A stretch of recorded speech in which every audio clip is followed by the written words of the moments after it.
Salamat po sa araw na to na blines niyo po kami mula nang kami ay iyong gisingin, dalhin sa lugar na ito na at iningatan. Lord, ihanda mo po ang aming mga sarili upang makuha namin ang nais niyo iparating sa mga mensahe na babanggitin ng aming tagapagsalita. Lord, i-bless niyo po ang bawat isa. Ihanda mo po ang sarili namin. Lord, salamat po sa lahat ng biyaya. Salamat po sa lahat ng provisions. Lord, ikaw lamang po ang maitas namin sa umagang ito. Sambahan namin sa katotohanan. Sa pangalan ni Jesus na aming tagapagligtas. Amen.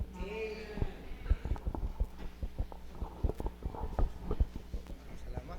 At tinawagan ko po si Brother Don para sa ating pag-aawitan. Nawa naman ay aawit tayo ng may kagalakan sa Panginoon. Amen? Brother Don?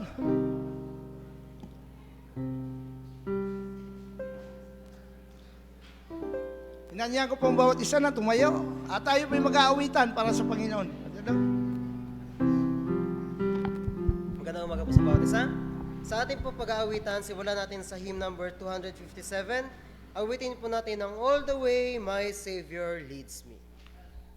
257.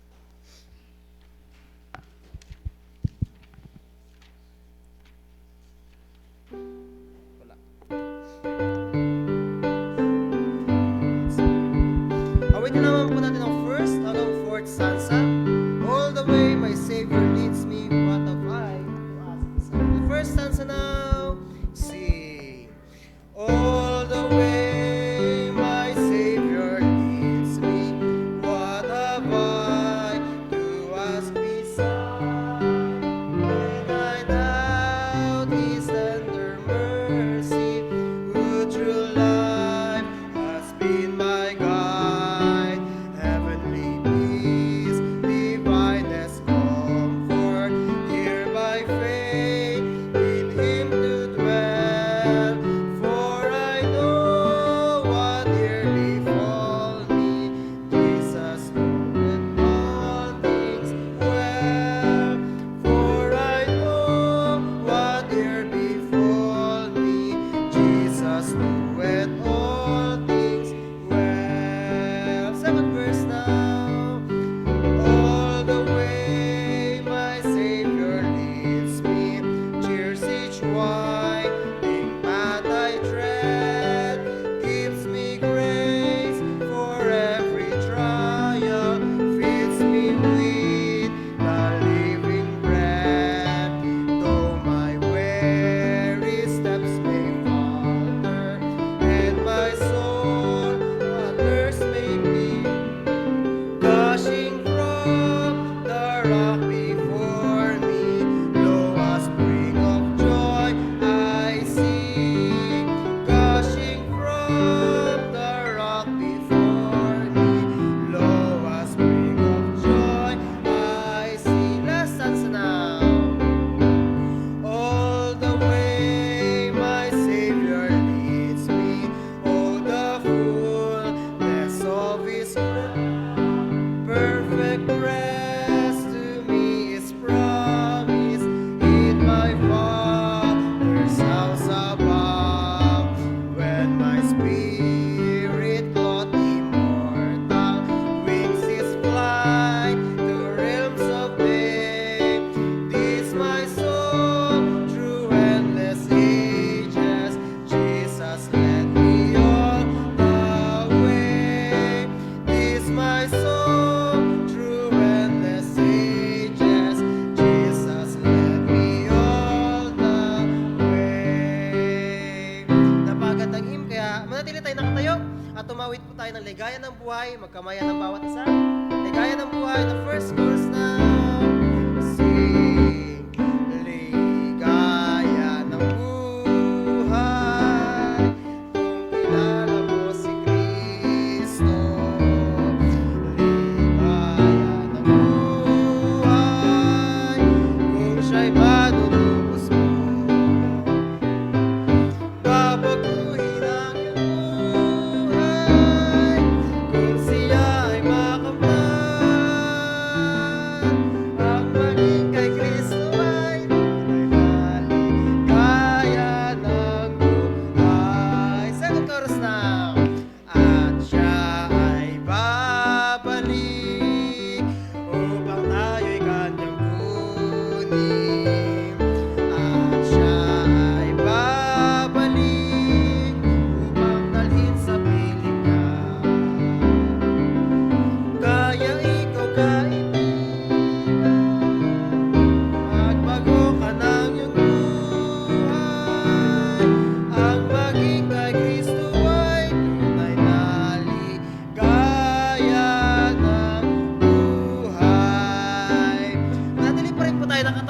umawit po tayo ng panghuling awitin.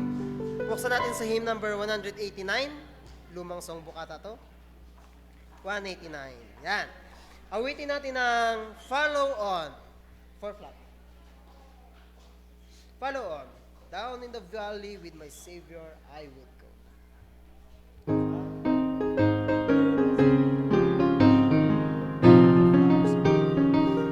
Awitin naman po natin ang first hanggang third stanza.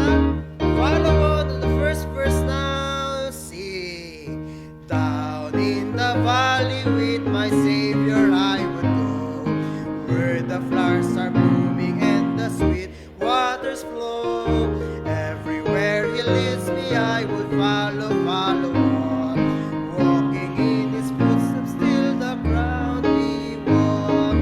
Follow, follow, I will follow Jesus. Anywhere, everywhere, I will follow on. Follow, follow, I will follow Jesus. Everywhere He leads me, I will follow on. Down in the valley with my Savior I would go, where the storms are sweeping and the waters flow. With His hand to lead me, I will never, never fear. Danger cannot frighten me if my Lord is near. Follow, follow, I would follow Jesus. Anywhere, everywhere, I would follow on. Follow, follow, I would follow Jesus. Everywhere He leads me, I would follow on. Nasa now, down in the valley or upon the mountains deep, close beside my Savior would my soul ever keep. He will lead me safely in the path that He has drawn, up to where they gather in the hills of God. Follow, follow, I would follow Jesus. Anywhere, everywhere, I would follow on. Follow, follow, I would follow Jesus. Everywhere He leads me, I would follow on. Follow, follow, I would follow Jesus. Anywhere, everywhere, I would follow on. Follow, follow, I would follow Jesus. Everywhere He leads me, I would follow on. Yan na po yung mga po, and let's please.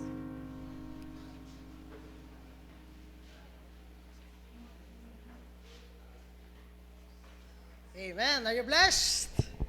Amen. Thank you very much. Unang-una, bago po ang lahat, I want to give a special thank you, no, sa ating mga nanay, sa ating mga tatay, sa mga lahat po, no, ng mga nagpray, ng mga tumulong magluto, tumulong magbuhat, tumulong ayos. Dahil po yung event po kahapon na Youth Baptist Fellowship ay successful, and we've had 246 ba? Okay, 246 participants kahapon sa doon po sa Libon Municipal Gymnasium, no? At naging pong successful from the start until the end. Maraming na-bless na kabataan, at pati yung ating guest speaker doon from Soul Harvest Baptist Church, si Pastor Dennis Fondano, ay na-bless sa event na yon, no? So thank you po sa lahat. Pero of course, mamaya ipapakita po namin after ng service, we will have a quick po sa inyo, preview ng mga nangyari, at ipapakita po yung through slides. Pero po ngayon, makalig tayo siguro ng mga testimony, no? So yung mga kasama nating high school 11 and 12, kalma lang kayo, uunahin natin yung mga professionals. Okay? Okay. So, sige. So, si Syra and Sistine, sino gusto nyong una sa inyo? Dahil si Sistine na sarapan, ikaw na Sistine ang mauna. Sige po, Sistine. Good morning po. I'm so thankful po sa Panginoon kasi honestly, first 4 months pa lang po ng taon, parang sabi ko, hindi na ako sasali sa Ano kasi nung last year po kasi grabe yung pagod ko, hindi kinaya ng patience ko po. So, sabi ko baka ngayong year mas magmaldit, sorry. Mas baka makita niya yung mga hindi pang Kristiyanong ugali. Nakakahiya naman sa mas batang YP, sabi ko baka na naman ako ngayong year. Pero sa biyaya po ng Panginoon nung kasi may mga naaaral din tayo na dapat pala mas lalo kang binibless kahit pagod ka dun sa mga secular, sa mga personal mo, anong pipiliin mo? Yung nagbibigay sa'yo o yung, kasi although tao lang tayo, napapagod tayo, pero yung energy mo, sino bang dapat na i-prioritize or ibigay mo yung energy mo? Sa Panginoon ba yung sa sarili mo? Kasi yung sa sarili mo, binigay yun ng Panginoon, tapos dahil lang pagod ka doon sa binigay ng Panginoon, ine-neglect mo na. So, blessing, hindi lang po ako nakabalik sa pagiging YBF sa music team, sa choir, pati po naging staff na ako this year. Tsaka ang ko talaga kahapon, pinaka-highlights talaga, pinaka-masayang party talaga nung nangyari kahapon. Nung uwian na kasi, ang sarap ng pagkakaupo ko po dun sa van. Tapos sa likod pa, sorry po sa mga kasabay ko sa van kung mukha kong lantang gulay kasi hindi naman po wala naman kaming van. Tapos, ang comfortable po ng van na sinakyan namin. Thank you po kay na si Sharon. Thank you po sa mga nagsabing sa likod ako. Akala ko po mahihilo ako, pero blessing talaga, nakapagpahinga talaga ako. Opo, so, yun. Tapos yung may mga katabi akong taga-ibang church, nag-hi lang ako, pero hindi ko sila kinausap kasi sabi ko, first time ko, tsaka baka last time ko na makasakay sa van na yun, na ganun ka-energy. So, opo, so, thank you po ulit. Tsaka sa mga nanay talaga, promise. Thank you po. I appreciate ko po yung mga nanay, yung mga tatay, si Pastor. Opo, kasi promise, di ba, event yun ng kabataan, pero ang mas napagod yung mga nanay. So, yung mga tatay, parang mas gumastos pa yung mga nanay talaga, so, siya mga tatay. So, thank you po sa mga gumastos, sa mga nag-pray. Yeah, thank you po. Okay, thank you very much. True po yun, sarap nung giniling. Sarap nung giniling ako. Amen. So, thank you very much. At saka yung maraming nakakuha rin natin, nakashare. Okay, next. Isang ikaw na. Okay. Halika na, sis. Okay. Tapos po, Sis Ami. Sis Ami, patawag na po dyan si Sis Angel sa loob. Siya na sunod. Okay. So, unang-una po, pinupuri ko po talaga yung Panginoon sa natapos na active event na yan. And sobrang grabe po yung yung kagalakan po na maging part ka po as staff talaga. Kasi makita mo yung yung worth it po talaga lahat. And your labor is not in vain talaga. Kasi po, before po nung event na yun, matagal po namin pinagpipray na ang event. And puri ng Panginoon kasi answered prayer po kami. Ang dami pong na-bless, ang dami pong nag-enjoy na mga kabataan. Still now nga, naririnig ko sila nag-uusap-usap dun sa labas kanina about nung activities doon sa youth fellowship natin 2025. And sobrang although meron pong syempre po hindi tayo perfect, hindi tayo may mga konting glitches na nangyayari, pero nandun po talaga ang pagkilos ng Panginoon. Siya yung nagpupuno. And despite nung outcome, andun yung success. Kasi bakit? Ang daming mga young people na na-revive po. Unang-una yung may nakausap po ako sa during kasi nag-serve po ako as one of the game masters. So nag-uusap po kami ng mga ibang mga participants na hindi nakaka-join dun sa game. So, marami po pala doon ng mga first-timers. And sobrang blessed din po sila dun sa event. And ayun, after pa nung before nung inter-church, may mga kausap na ako. Yung mga nagtutulong-tulong kasi nandun po kami, before the event, nandun na po kami sa Livan Gymnasium. Actually, nakauwi kami dito, mga 12 na ba yun or something. Beyond, mga 10, gano'n, onward. So, yun. Kaya medyo na-late po kami ng uwi, pero nandun, napaka-fruitful kasi dun pa lang, ayos pa lang kami ng mga programs, decision cards, naggugupit po kami, nakita niya sa front, yung parang tarpaulin na malaki, yan, ginupit po namin, bawat isa, tapos inayos-ayos. And habang naggagawa po kami dyan, nag-start na po yung fellowship kasi nag-sharing na yung mga ibang mga young people sa iba't ibang churches, and then nagpapakilala na sila, sis ganito, very excited po sila, and sinasabi po nila talaga na this is an event na talagang nilulook forward po nila every year, at talagang pinagpipray po nila na makarating. So, sa una, syempre, nandun po yung pagod, nandun talaga yung mga, may mga ano tayo, mga nakapagod, kasi after talaga na activity, masakit po yung mga ng mga organizer, syempre, kasi kulang sa tulog and all. Pero, andun po yung kagalakan. There is joy in serving Jesus, kasi success po yung activity, successful yung activity. Purihin po ang Panginoon. And thank you po sa mga support ng mga nanay, mga tatay po dito. And na-overwhelm po kami kasi it made the mga gagawin namin medyo gumaan, kasi yung hindi na kami ng problema dun sa vehicle, di mainit, praise the Lord, nakakapagpahinga dun sa van, nasa van din ako, praise the Lord. Ayun. So, yun po. So, malaking bagay po din. And napakasarap po talaga ng pagkain po rin ng Panginoon. So, yan po. Thank you so much. Okay, sige. Okay, siguro ko tayo sa mga lalaki, no? Okay, tawagin natin si, Brother Ivan muna. Okay, bilang ito yung, tagabantay ng ating mga taga-Kalabidungan Outreach. Hey, good morning everyone. So sa privilege naman na nakaabot doon sa kasi actually may duty talaga ako, and sabi ko baka pag nag-duty ako ng night di kayanin. At nagpalaw naman ako doon sa namin, sa head namin, na kung pwede absent ako ng Saturday night. Kaso di nga ako pinayagan kasi ako yung admin. So ayun, kagabi nung pagpaalam ko, di ako pinayagan kasi pinayagan naman sana, kaso ang sabi, duty daw ako ngayon umaga. Sabi ko, di rin po pwede kasi may simba po ako. So sabi ko naman sa kanya, medyo malilate po ako, papasok na lang po ako ngayon. So ayun, pumasok ako kagabi kahit walang pahinga, pumasok. At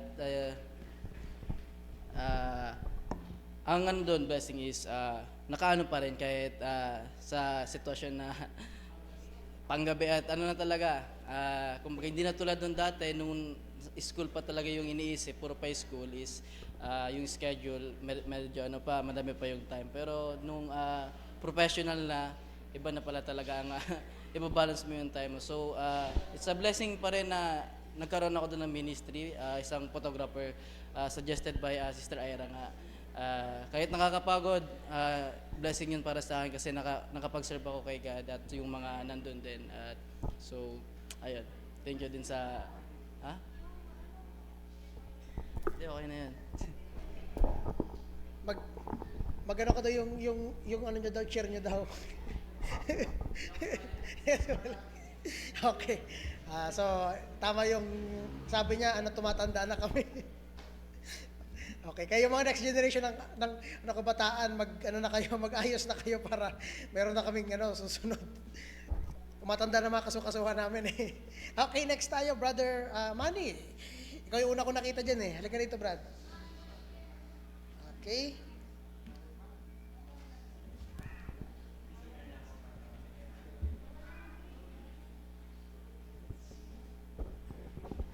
So ayun po, nagpapasalamat din po sa Panginoon na naka-attend ulit sa pang 7th YBF natin. So though natalo naman yung team namin. Kasi po mga bata yung kagrupo ko wala man. Huwag na excuse. Saka yun. Talo. Right ko. Bawal na ba mag-motion for reconciliation? Testimony na to, di na. So ayun na po. So di rin po kami di rin kayo makasabay since katulad nung kay Brother Ivan, yung mga laro doon di na namin kayang ibaba yung mga likod. Wala na din nakala. Di na kaya makahabol. So blessing lang po at nakaka-bless yung message kahapon, and thank you po sa mga nag-support, sa mga nanay. Ang sarap ng mga pagkain. Though naubusan kami. Ay, grabe. Praise God po. Mga mothers, nagpaparinig ko. Paparinig ba? Okay. So, ayan. Okay, Sis Angel, nandiyan ka pa Sis Angel? It's your, okay. So, yung mga narinig nyo po, puro na yung mga professional. Mga tumatanda na, kaya, yan. Okay, Sis Angel, let's call Sis Angel.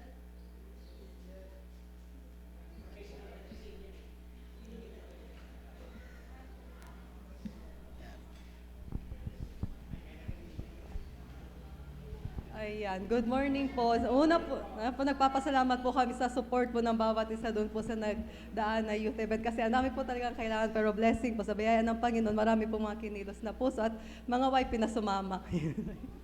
Tapos yun din po, doon naman po, although hindi na po ako isa sa kasama sa mga participants na naglalaro, ganyan, nasa ano na po kami staff, pero andun pa rin po yung enjoyment tsaka yung blessing na kahit nakikita mo na yung mga kalahok, lalo na yung mga bagong YP natin na nag-i-enjoy, nakikipag-fellowship sa iba, napakalaking blessing na rin po sa amin. Sana po next year ulit.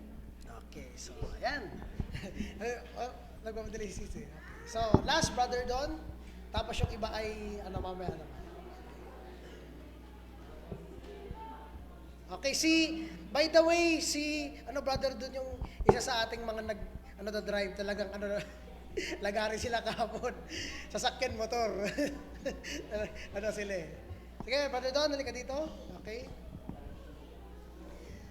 At talagang blessing talaga kahapon kasi itong mga event na to ay minsan lang ito mangyayari, no? At pagtapos ng ating youth, yung mga kabataan, pagtapos ng youth natin, pag tayo ay nagsipag-asawa na, wala na, next, moving forward na tayo sa next phase, no? So, ipag-pray natin na ma-enjoy nyo itong mga event na to habang available. Okay, Brother Don? Halika dito, Brother Don. Okay? Ito ang isang naging utility man natin. Talagang lagari siya nung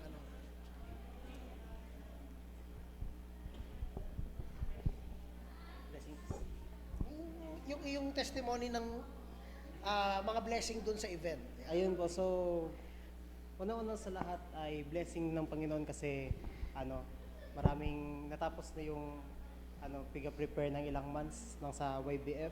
And nagpapasalamat kami sa Panginoon kasi marami mang problems yung nag-occur doon. Nagbigay pa rin siya ng solusyon. Ang Panginoon nagbigay pa rin ng solusyon at yung bawat isa na nandoon kahit iba't ibang simbahan, nagtutulungan sila sa isang problem, which is yung isang nangyari nga doon, di ba, Pastor? So, nagpapasalamat rin po ako sa Panginoon kasi naka-experience ako ng very special experience. Nakahawak ng maling kotse. Pero, nagpapasalamat ako sa Panginoon kasi, yun, nag-amet ka doon sa ministry and marami kami natutunan, especially doon sa identity mo bilang isang Kristiyano na kailangan mong panindigan, kailangan mong alamin, at kailangan mong isa puso yung identity mo at hindi mo dapat ito binabase sa mundo, kundi binabase mo dapat sa Panginoon. So, yun ang pinapapasalamat namin kasi very feeling yung event. Okay. So, ayan. May natutunan siya na bagong number sa may number 6 daw. Ano daw yung number 6?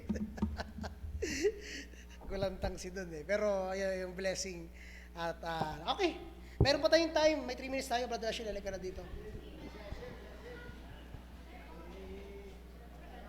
Since may 3 minutes tayo, pang 3 minutes lang, brother. Okay, so ayan na, magandang umaga po sa bawat isa. So ayan, matagal na rin akong din nakakarating dito. Ay, welcome back. May pinto na pala. Ayan, so ayan, okay naman po yung experience kahapon. Masayang event, tapos ayun nga, akala nga namin hindi yun matutuloy kasi yung mga previous bagyo po baga na mga sinalanta. As na-observe ko, hindi masyadong binabayo ang Bicol ngayon, so malaking blessing yun sa Region Bicol. So ayun nga po, hindi sana yung matutuloy kasi sa mga brownout, pero ayun, natuloy pa rin po yung event, hindi pa rin po nahadlangan ng kaaway. Yun, blessing kasi ako yung MC kahapon. First time ko po maging part na mag-handle yung bang magpagalaw nung event na nandun ka na lagi sa gilid, naghihintay na tawagin, lagi nakatingin sa program. So, nakaka-enjoy din, even though na hindi mo naman masyadong makuha yung kiliti ng mga participants nung sobrang crowd na yon na hindi mo naman lahat mapapatawa dun eh. Pero, ang purpose lang naman dun is maging coordinator ka dun sa yun nga, sa event na yon. And then, blessing kasi nung Friday, na may exam po kami actually nung Friday, dalawa yon. Tapos nag-absent na lang ako kasi sa isip-isip ko, minsan lang naman to, once a year lang naman tong event, pwede ko naman yung i-retake next year na ibagsak man ako ni Madam. Hindi naman niya naiintindihan tong point ko eh. Hindi naman niya naiintindihan na ito, religious o nahahack na nga ang buhay ko, tapos ko pa yung exam na yon. At saka, lilipas lang din naman yung mga ano na yun. Posible man na wala siyang nakaharap na estudyanteng mas malala pa sa akin na hindi nag-exam, di ba? So, ayan, hinayaan ko na lang. Hindi ko pa man siya po nakakausap or nasa-chat kung anong decision niya doon, kung ipapa-special exam niya ako. Pero kung ibagsak, it's okay. Okay lang naman yun. Pwede namang i-retake. Dalawang subject yun. Yung isa, medyo nonchalant kasi yung isang teacher namin. Ano talaga siya, lagi lang nagsi-cellphone. So, nag-send lang siya ng link para sa exam. Hindi naman siya mahigpit. Katulad ng ibang prof na pag nag-browse ka sa iba, malalaman nila na nagdaya ka. Yun, send lang ng link, bahala ka mo dyan. Bahala ka mo dyan. So, ayun, nag-invento yung mga klase ko ng scores. Kasi wala talaga nag-exam pala nung Friday nga. So, nadamay ako dun sa inimbentohan nila. Hindi ko alam kung anong gagawin ko. So, hinayaan ko na lang kasi na-send na nila. Ngayon, yung blessing po dun, hindi ako na-guilty dun sa hindi ako nakapag-exam. Kasi, once a year lang din naman to, hindi ko naman alam kung baka bukas, wala na rin ako. Hindi ka, malay nyo, pagkatapos ng event, di ba, biglang pagtulog mo, di ka na nagising. Kaya masaya, kasi may mga nakakausap kang, alam niyo po yun, yung purpose kasi ng event na to, is para makilala nung ibang mga kabataang Kristiyano dito, yung mga ibang churches din. Like, nung nabasa ko kasi yung sulat ni Apostle Paul na, iba-iba man yung katawan, iisa yung ulo, which is si Christ. So therefore, kahit na-realize ko yun, sabi ko, buti lang nabasa ko to bago dumating yung event, na ma-appreciate ko ulit yung importance ng mga ganitong event, na pinagkukumpul-kumpul yung mga kabataan para magkakilala sila, para if someday man, na, ayun na nga, nasa darkest time na nga tayo, nandoon pa rin yung samahan ng mga kabataan na kahit na, minsan, medyo iba yung doctrine, iba yung pero nagkakaisa pa rin kasi iisang yung ulo nila, which is si Jesus Christ. So, ayun na, kaya kapag may event po na mga ganito, wag niyo pong sayangin na yung mga anak ninyo, wag niyo pong hayaan na hindi sila makasama kasi kasi hindi sa totoo lang po, wag niyo pong sayangin kasi minsan lang din sila bata. So ayan. Ayan to. Minsan lang din sila bata, di ba? So ayun na nga, blessing kasi nakakatawa din, and then may mga nakakausap din na mga, yun nga, nakakausap ko yung ibang mga kabataan doon, nagkakaroon ng bagong friends, and then napapag-usapan yung sa salvation, kung paano talaga na-justify ang tao, yung sa Galatians kasi, ang ganda nung sa Galatians, binasa ko yun, for 4 hours straight, binasa ko yun. Kinlarify talaga doon ni Apostle Paul na we are justified by faith, not by following the law. So, na-share ko yun sa isang taga-ginubatan. So yan, marami siyang natutunan kahit papano. Kaya yun, nakakatawa. Kahit na pauwi na, nagkukwentuhan pa. So, ayun, thank you po pala dun sa mga foods. Sobrang 3 minutes. Thank you po pala dun sa mga foods kasi dun din po sa brownies, kahit na di ko natikman, masarap. Kahit na di ko natikman, alam ko masarap yun. Tapos, yun lang po. Okay. So, may mga hinanakit na naman. May mga hinanakit na naman to. Okay. Yung brownies daw, lutuan niyo to yung brownies. Sige mo, Pastor. Okay. Hindi ko nasasali sa sermon yung pasasalamat. Una po, nagpe-pray sila, nag-post sila kung sino mag-sponsor. Kasi talagang short ang budget ng mga kabataan. Mga kapatid, ang kagandahan po sa mga anak natin, sa young people dito, hindi yan asa sa church natin na magsasabi, mga kapatid, may problema. Hindi tayo ganyan. Kundi sila mismo nagkukusa. Kung may kaya sila may mga trabaho. Pero nakita ko doon short sila, plus yung mag-hire sila ng jeep, alam niyo po ba may nag-provide ang Panginoon, ginamit ang mga kapatid. Isang sasakyan doon, alam ko, hindi man po nag-attend dito yung kapatid natin, pero i-provide ng Diyos ang sasakyan nila. Sister Nocete, salamat po sa iyong pamilya na ginagamit ng Panginoon. Dalawang sasakyan ng pamilyang ito, si Lester Sharon, ay yung ginamit. Kaya po, hayahay yung mga young people.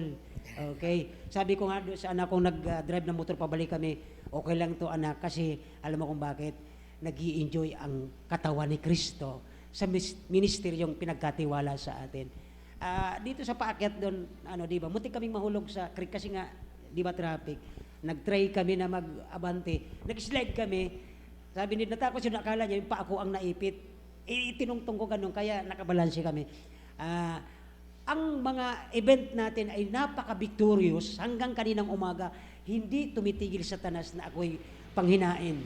Pero blessing na Hindi ko na pinansin yun sapat alam ko kung bakit nanggagalit ang kaaway sapagkat lahat ng ginagawa natin ay nagbibigay puri sa Diyos. Kaya po, kasama ko yung aking mga sundo kanina, may isang incident na may nauntog ako doon sa paglabas namin. Alam nyo ang nagagalit, hindi yung may-ari. Pag sabi ko, sir, sorry po, umuwi yung may-ari, umalis na. Mayroong nakialam. Sabi ko, may demonyo talaga sa lugar na ito. Hindi naman siya malayo naman siya at medyo pumunta doon at nagsasabi, bangga ka, mag-ingat ka. Hindi ko na pinatulan, alam ko, gawa ng kaaway. Wala naman siya pakialam doon eh. At tanong ko nga sana, bakit pulis ka dito? Hindi naman. Kaya sinundan ko yung nauntog ko. Okay siya, wala yung problema. Pagdating dito, naghiwalay kami. Wala siyang ginawa. Yun lang talaga doon nagpagamit yung tao doon sa kaaway. Kasi gusto niya mangyari na magpipress ako, maano ang aking joy, maagaw yung joy. Nung nangyari kahapon, yung ginawa ng mga members natin, yung mga nanay, yung mga tatay, yung mga nagpagamit ng kanilang mga equipment at nagpagamit ng kanilang talino pagpakain, isa siya, may nagsumbong sa akin, Pastor, ang sarap naman ang tinimpla ng Diyos. Kasi po, nanggiginaw na kami sa aircon doon, ang tinimpla ng mga ladies, alam nyo kung ano, nilagyan nila ng yelo. Sige. Pero sabi nila, imbis na, hindi kayo giniginaw, ang sarap po, saan ba yun? Paano nyo nagawa yun? Hindi po ako may gawa yan, mga ladies. Salamat po lahat sa simbahang ito na ginagamit ng Diyos ang kanyang kapangyarihan para sa inyo, para magbigay kayo ng ng glory sa Kanya sa pamamagitan ng ministry na nasa inyong mga kamay. Maraming salamat po bilang inyong lingkod. Thank you very much po. Amen. So, ayan. Sa mga ibang kapatid po, meron ba tayong blessing bago tayo magpatuloy? Okay. Meron ba tayong mga blessing? Okay. Okay. So, kung wala na, ay tayo po ay magpatuloy sa atin pong worship. Ngayon po ay tawagin natin ang choir at para po sa kanilang special number. Choir, please.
Diyos sa awitin ng choir na nagbibigay ng history ng ating mga puso.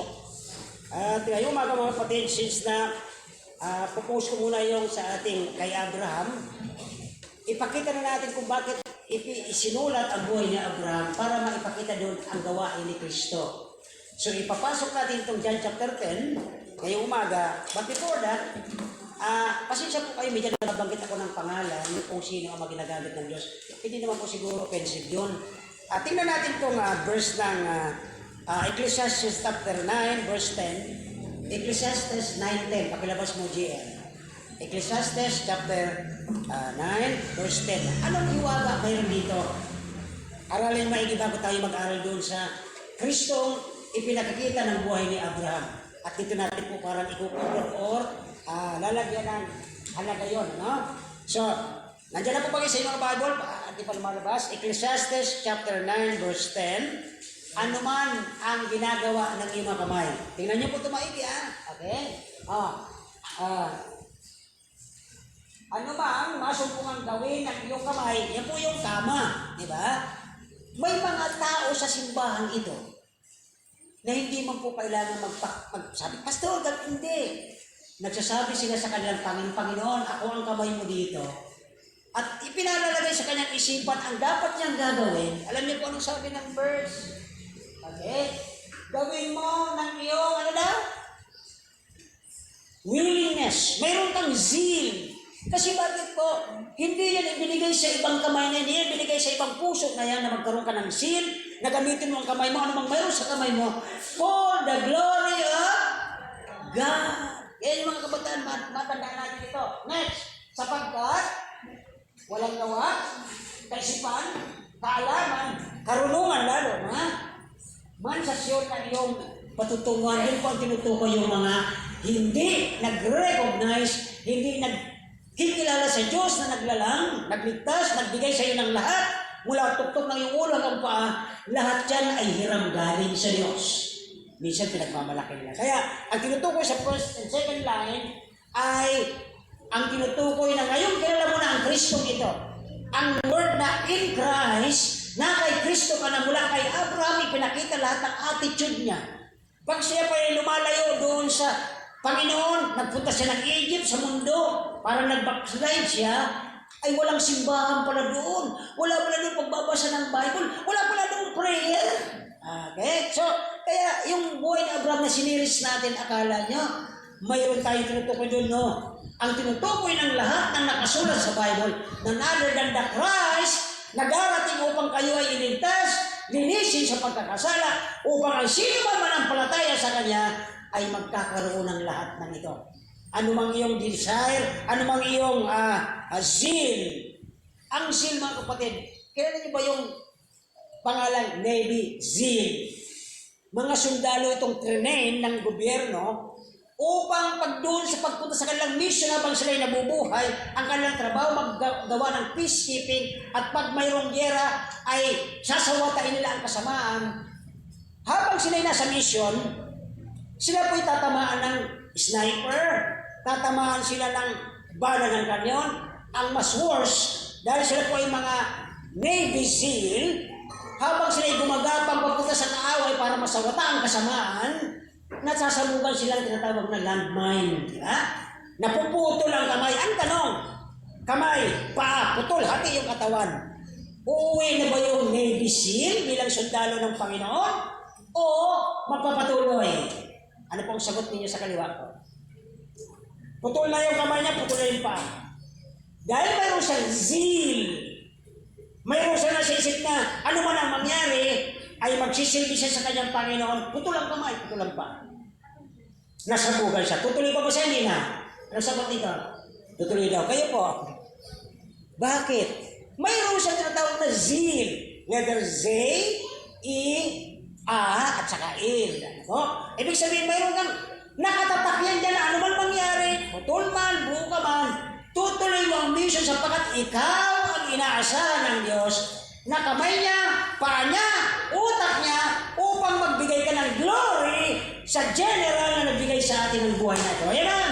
So, yun po ang tinutukoy. balik na po natin doon sa buhay ni Abraham. At ito na tayo doon sa ano bang tinutukoy ng buhay natin? Ano pinapakita? Ito po ngayon sa John chapter 10. Bakit po? In the future, nakita natin doon, nagkaroon ng anak si Abraham, yung kanyang pamangkin, alam niya ang statutes, alam niya ang mga batas ng Diyos. Kanina sa school, sa mga umabot, ang batas ay hindi nagbabago sa tao. Pero ang batas, nagsasabi na may mali ka. Tama? Tama po ba? Oh. Magsabi kayo kung mali ang narinig nyo kanina sa school, dalawa naman kami nagtuturo dito eh. Di ba?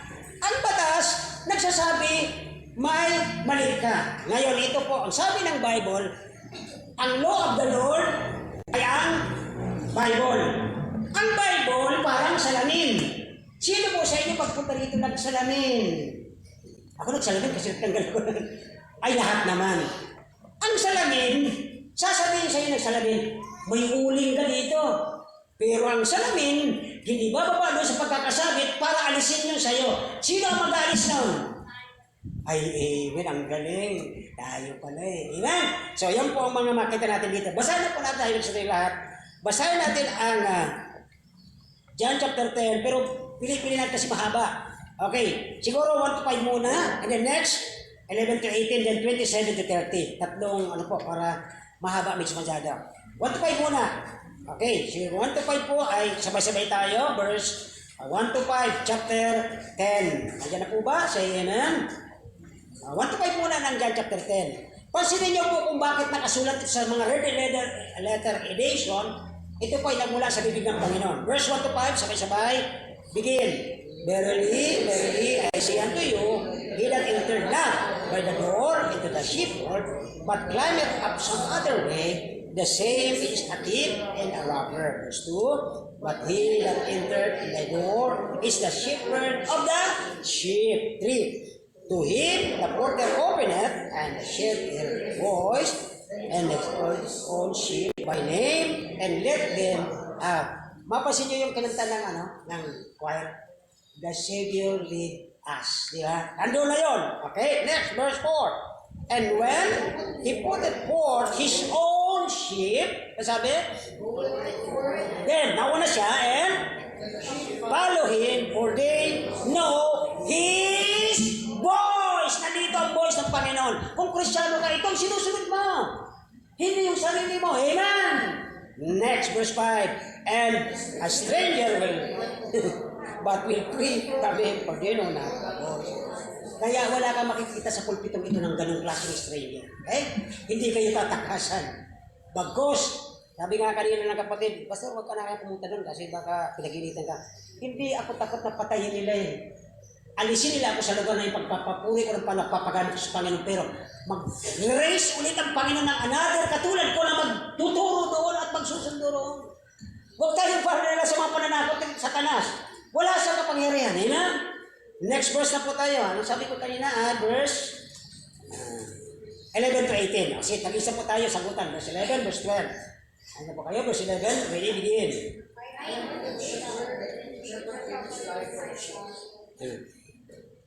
Next, ano po? Verse 12.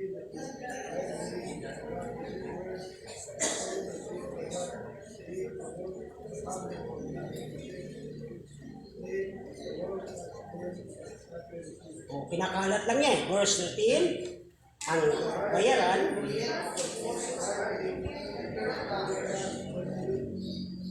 Pause lang tayo sa saglit para maunawaan nyo kasi minsan dito na unawaan ang lahat. Pag sinabing hireling, kahit kaparehas pa natin yan, mapapansin mo sa kanya ang ugaling ganito. Pag nakaproblema sa church, sisibat yan, aalis yan, tatayo yan sa iba kasi may ginawa siyang mali. That is the hireling. Kung nagkamali isang pastor, buwas siya sa pulpit at ang mga members ay mag-uusap yan ng papalit sa kanya. Hindi yung ganun ang gagawin. Mga hireling ang tawag dyan, mga bayaran. Next verse na po.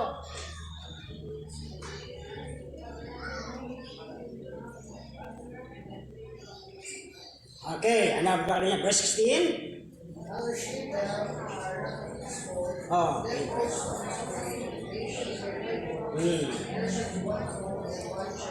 Yan, yun yung hinahanap natin. Baka nasa kamag-anak natin, baka anak natin. Yun yung mga hinahanap natin kasi wala pa sila dito sa fold. Okay, next verse po.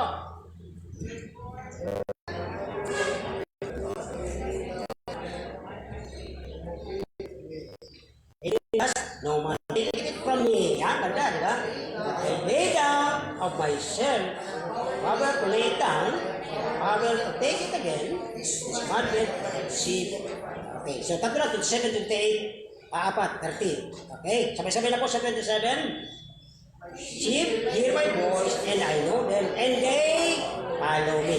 Kaya mga kapatid, ito kung talagang tutukang-tupa ng Diyos, hindi mo kailangan ipagsigawan. Mga kapatid, pastor, o ako gumagawa nito, hindi na kailangan.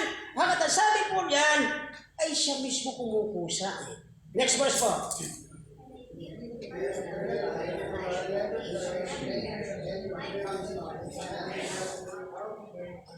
Verse 29, my Father which gave them is greater than all, and no one is able to pluck them out by Father's hand. Verse 30, last, I and my Father are one. Yun ang hindi maintindihan ng mga Arians, sapagkat sila ay hindi mga ligtas.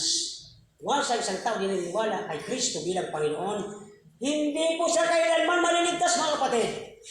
Itatayo ko ang buhay ko. Bakit?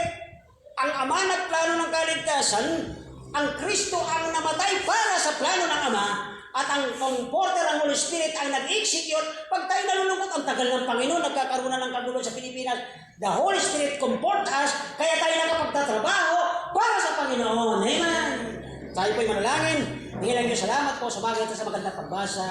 Nakita namin ang galaw, ng kaaway, na inaalis ang aming joy, ang aming kaligayahan, na lahat ng iyong mga parte ng simbang ito, magmula sa kanilang ulo, kamay, balikat, paa, nagtulungan, mobility, nag-aambag sila, kanilang talino sa pagluluto, kanilang lakas, kanilang lahat, Panginoon. Salamat po sa mga taong itong iyong dinugtong, sapagkat ang kalagayan nila, sila lamang po ang angkop doon, sila lamang ang pit doon sa lugar na yon.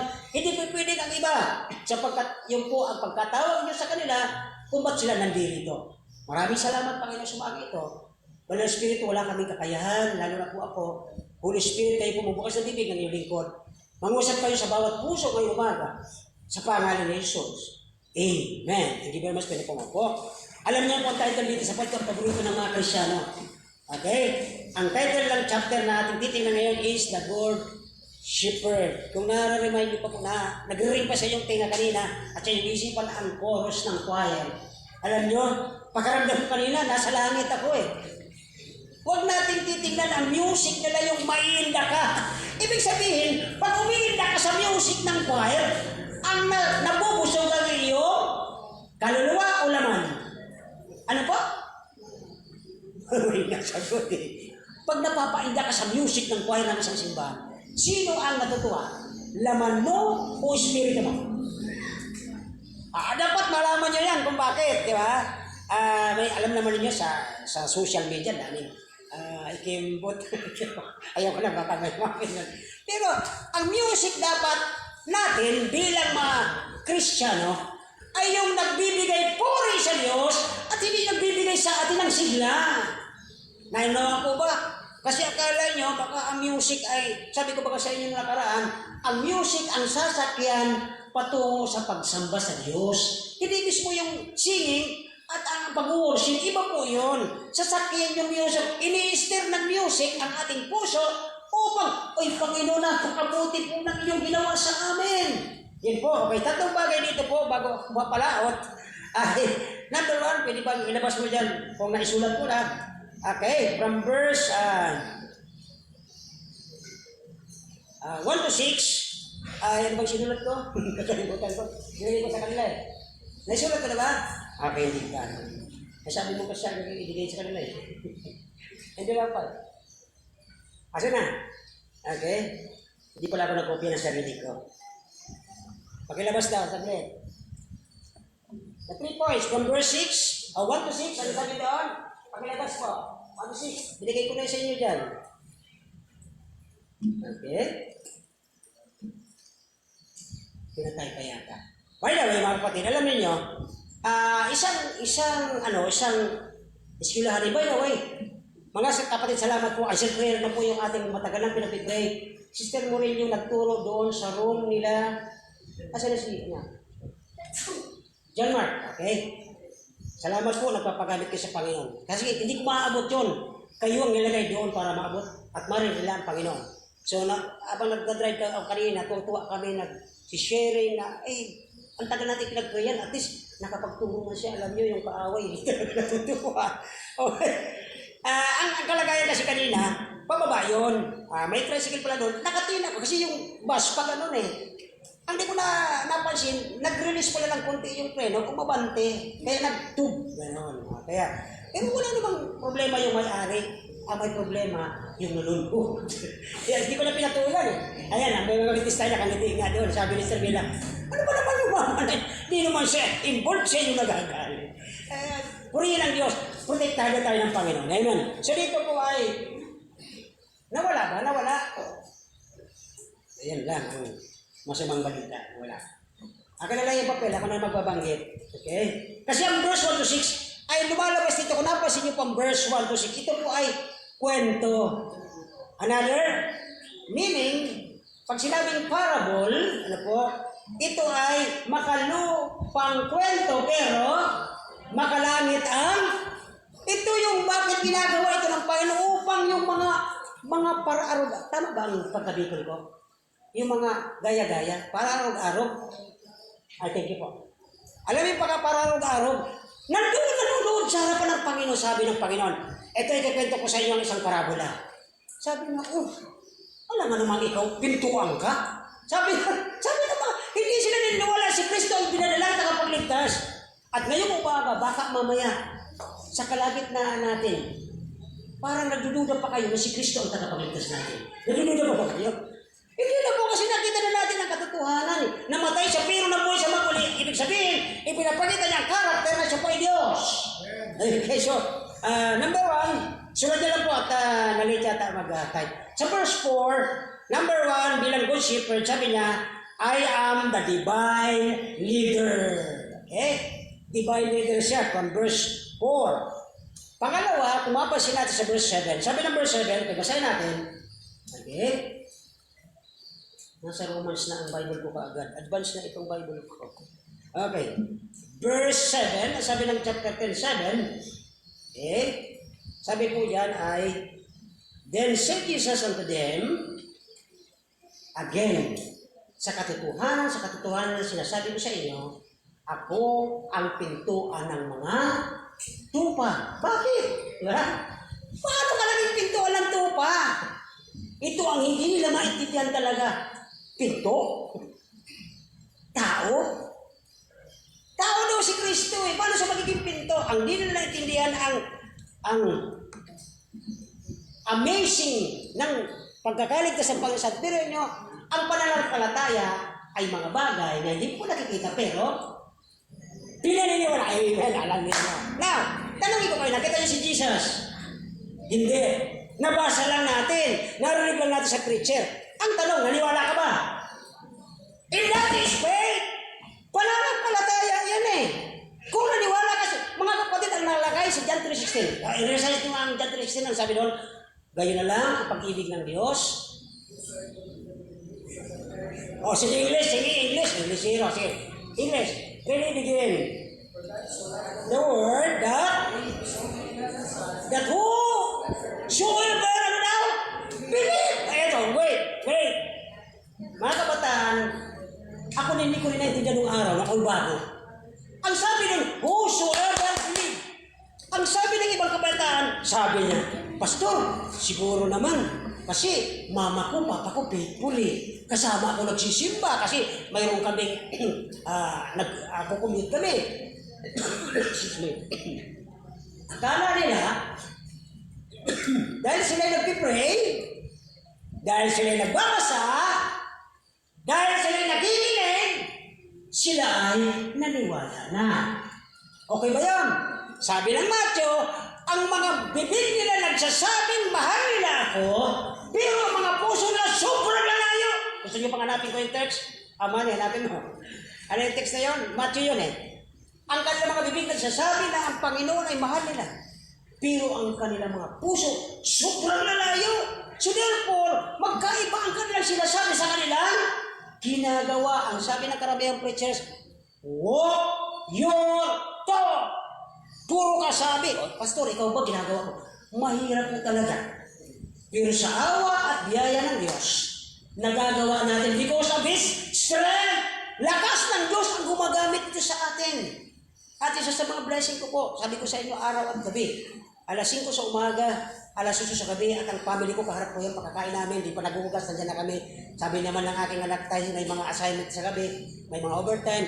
Pa, advance na tayo. Sabihin mo lang sa kanila na, we will go ahead sapagkat may gagawin pa ako. So nagpapray kami ng una. Alam nyo, mga kapatid, kanina umaga, ang daming sinagot ng Panginoon. Sa mga men, sa mga ladies, ang daming sinagot.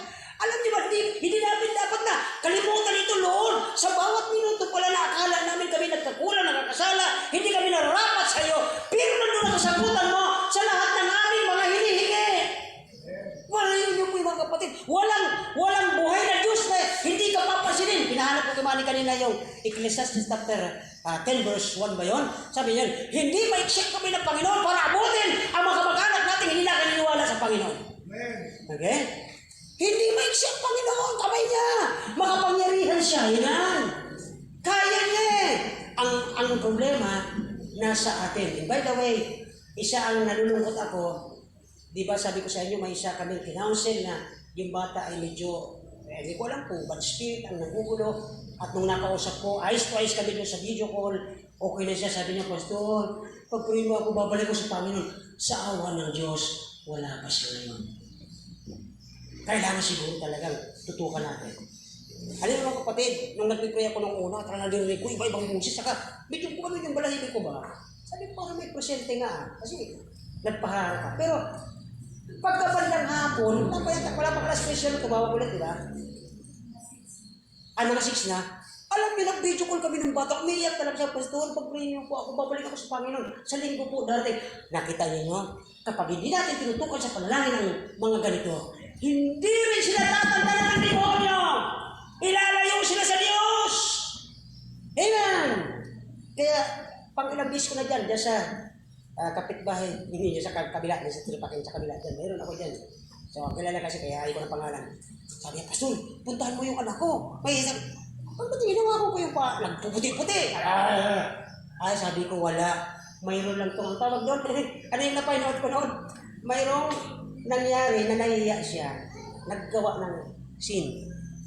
Pangalawa, punta ko doon sa ospital, dahil pinahospital pa. Pagdating ko doon, sabi ko, kung totoo ito, dito pa lang pag sa elevator, hadlangan na ako makapasok. Pagdating ko gano'n naman, nakatali ka. Lumalabas-labas tila, tapos puti-puti mata. Nawa namin yung paahan. Kaya lang si Pastor yun. Tumahimik. Sabi, hindi mga kapatid, kung totoong sa Diyos ka, nakikinig pa kayo? Hindi ka ilalayo ng katotohanan. May mga nagkukunwari dyan. Alam mo, hindi totoo eh. Pero pag totoo yan, hadlangan ka. Kaya dito po mga kapatid, dito ay, ba't na po tayo doon? Yung parabola ng Panginoon sa verse 1 to 6, ayaw niya iparinig sa lahat ng mga gaya-gaya ang katotohanan. Kaya tingnan niyo yung mga nandiyan sa nagpipreach, akala mo katulad natin, binabaluktot lang para sa salita ng Diyos, tapos sabay. Alam niyo na, di ba? Hinahanap mo yung Bible. Pero kung magkakala mo, minsan sumasama pa sa atin ang karamihan, ha? Alam mo, nung panahon, mayroon yan dito. Dito na atin, tapos nung sila na, grabe, nakakahiya ang ginawa. Kaya, ang bihira. So dito po ay, from verse 7, ay sabi natin doon, nabasa natin mismo, sabi niya, ay, sa katotohanan, ay, sinasabi ko sa inyo, ako ang pintuan. Ito pala yung pananampalataya. Si Kristo ang pinto, paano siya bubuksan? Bubuksan, hindi. Ang sabi niya doon, sabi nito sa John 14:6, ano yun? Ako ang, at ang buhay. Walang sino man, kung hindi sa pamamagitan ng pintong ito. Ang tanong ko ngayon sa inyo mga kapatid, kayo ba'y pumasok na kay Kristo? You are in Christ. Amen. Sapagkat yung position na yan mga kapatid, iba ang position mo at saka state. Ano bang Tagalog ng state? Okay? At ano ang Tagalog ng position? O kaya standing na lang para hindi kayo maguluhan. Yung standing at saka position. Madali lang naman yung pastor eh. Standing position. Magkaiba yung word. Ang position natin kay Kristo in Christ ay tayo hindi na pwedeng mawala sa kanyang mga kamay sabi ng 28, 29, at ang Ama na makapangyarihan sa lahat ay hawak tayo ni Kristo, hawak din siya ng kanyang. Nauna po ba natin doon? That is our position. At mamaya natin yan, napapalaot ang aking Facebook. Pangatlo, verse 11 to 29, ay mapasin natin dito, okay? Ay, sa verse 7, pangalawa, I am the door. At ang pangatlo, sa verse 11 to 29, the dedicated, delikado, nakadedicate siya sa atin. Good Shepherd. Mga kapatid, Diyos kayo nagtanong ko, hindi nyo napansin? My Savior lead us. Tanungin ko kayo. Noong mabaliwas mga taga rito, ako po kayo magagalit sa amin, kami po yung mga dayo.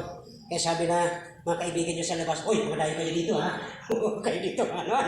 Oh, mga dayo kami. Sabihin ko na si Brother Raymond, dayo kami rito. Pero alam niyo po mga kapatid, okay? Dahil ang Panginoon nilig kami sa lugar, mayroon pala siyang ipagagawa sa amin. Tama po ba? Tama po ba? Kasi bakit hindi sila pinadala sa instead na kami? Iba ang plano ng Diyos sa plano natin. Tama po?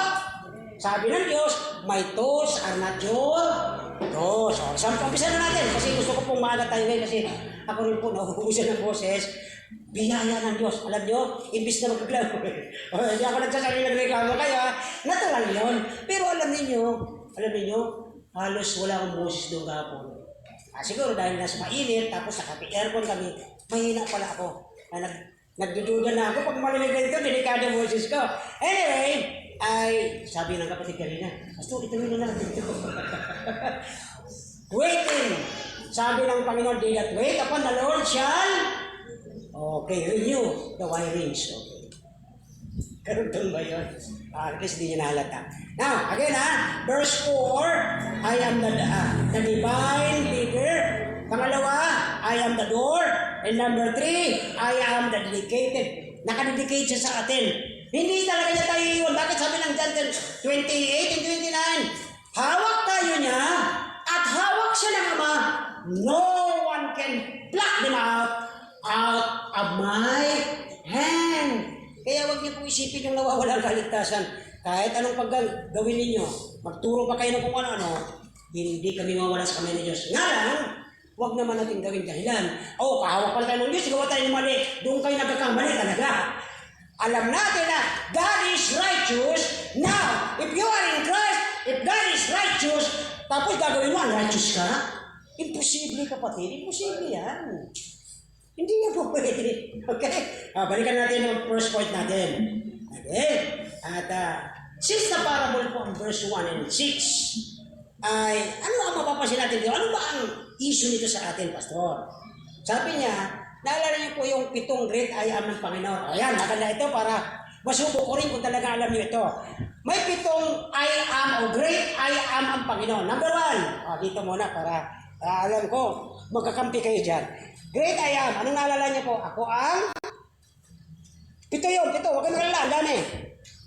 I am the, ang dami. Ano? I am the, ang lalakas nyo. Kasi kayo na nga lahat. Tinapay ng buhay. Di ba? Bread of life. Eternal life, kanya rin. I am the, itong message natin, ano yun? I am the, amen. Ano ba? I am the, amen. Ang dami ng great I am. Ngayon, kung di ka nakiniwala kay Kristo na siya po ay Diyos, ay sorry tayo. Hindi ka namin kasama doon sa heaven. Amen po ba? Walang ano dito, walang samaan ng loob. Okay? So dito po ay, bakit sila ang great I am na ito? Bakit po? Ito yung madalas tinatanong ng mga Hudyong nandun nakikinig. Sabi niya, unang-una nga, kilala ka namin, anak ka ni Mary, anak ka ni Joseph. Ba't kami maniniwala sa iyo? So gagawin ng Panginoon, ganun ba? Hindi naman pala kayo lumalapit sa akin dahil sa pananampalataya, kundi sumasama kayo sa akin kasi pag tuwing ako mangangaral, mayroong ano daw? Mayroong ano? Pag nangaral si Kristo, mayroong? Brother? Iyon, naiyak pa eh. Yun talaga yun, di ba? Kaya na isang araw, nangaral siya, tanghali na. Ang sarap ng pakikinig nila. Tapos ito, makinig kayo. Yung mga disipulo, matagal niya na kasama yon. Alam niya na kung paano siya magpadami ng tinapay, alam niya na kung paano siya magbuhay ng mga patay, alam niya kung paano palakan ng pilay.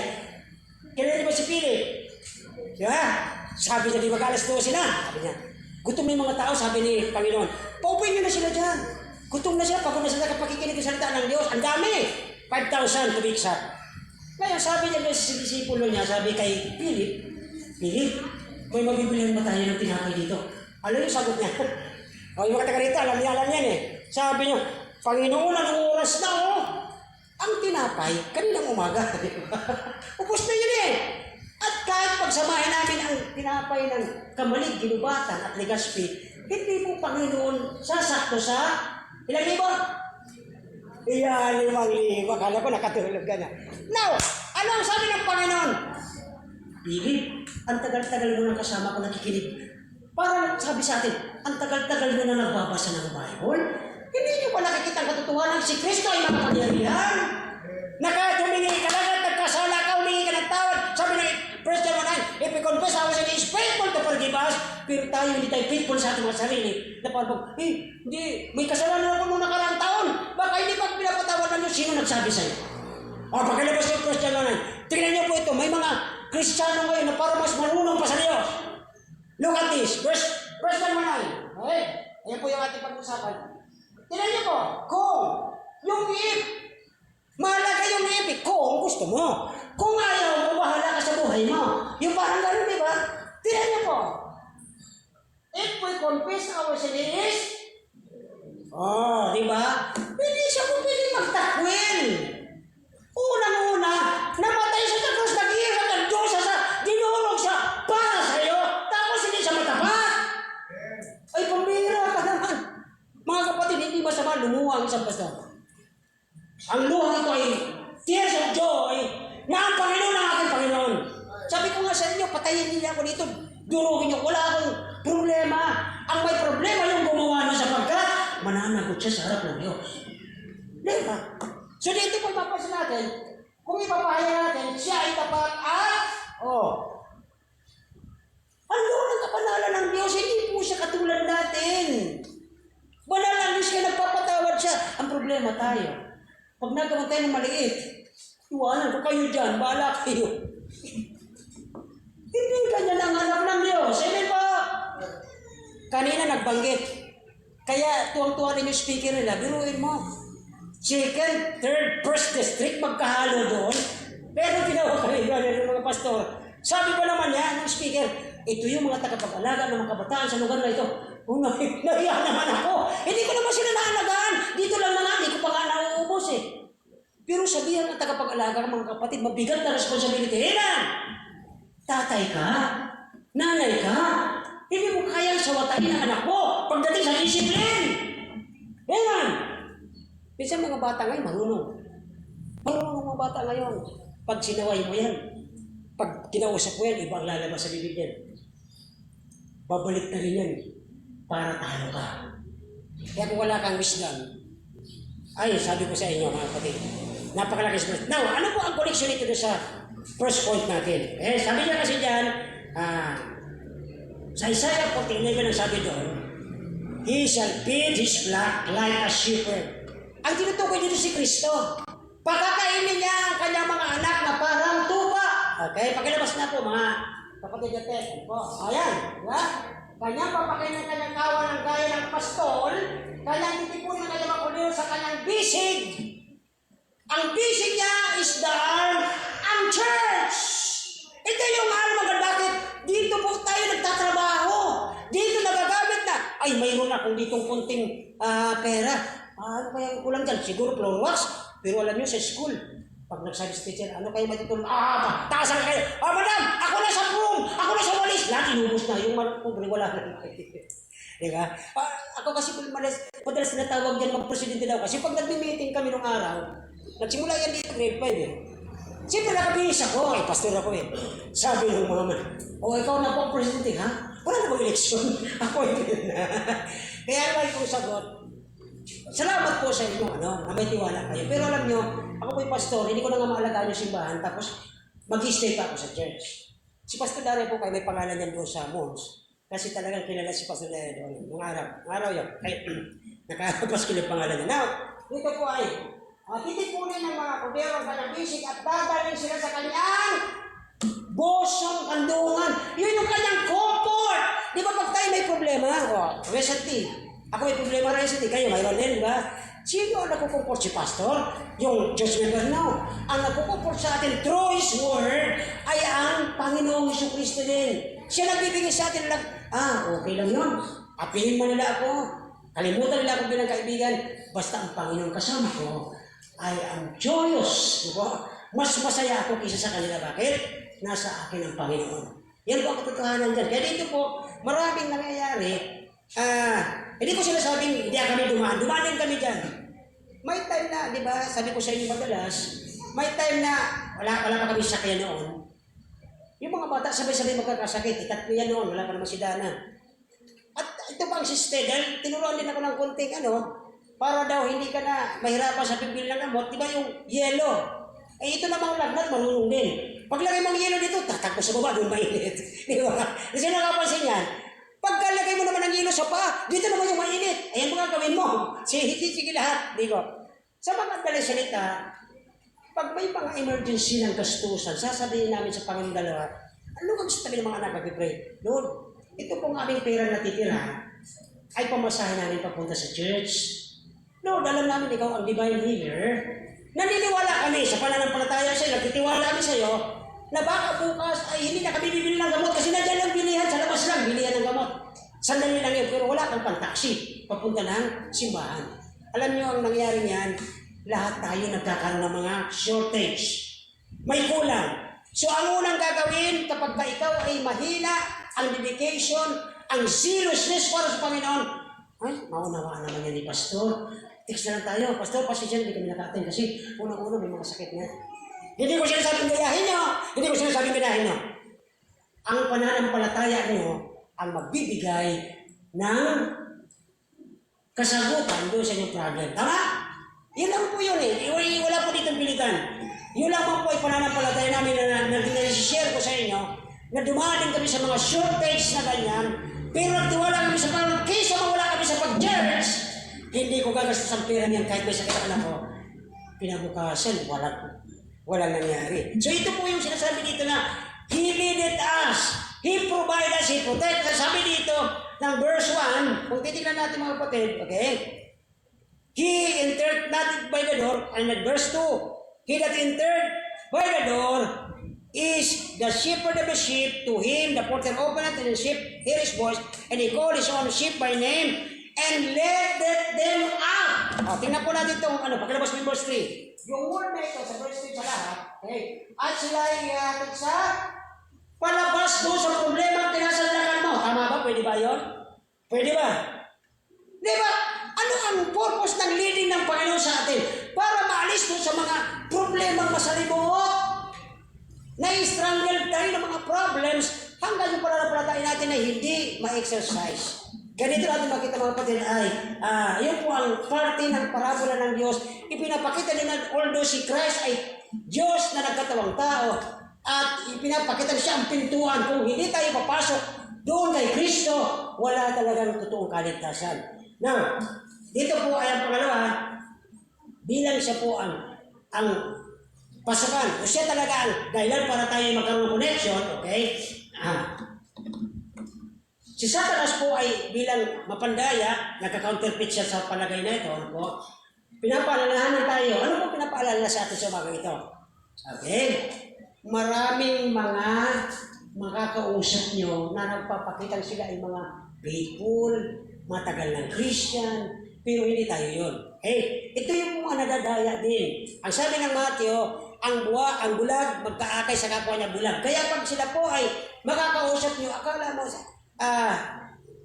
naalala ko isang araw, may isang, di pa man sa missionary, bumisita dito kay Pastor Garino at mayroon siyang susi na iniikot-ikot niya.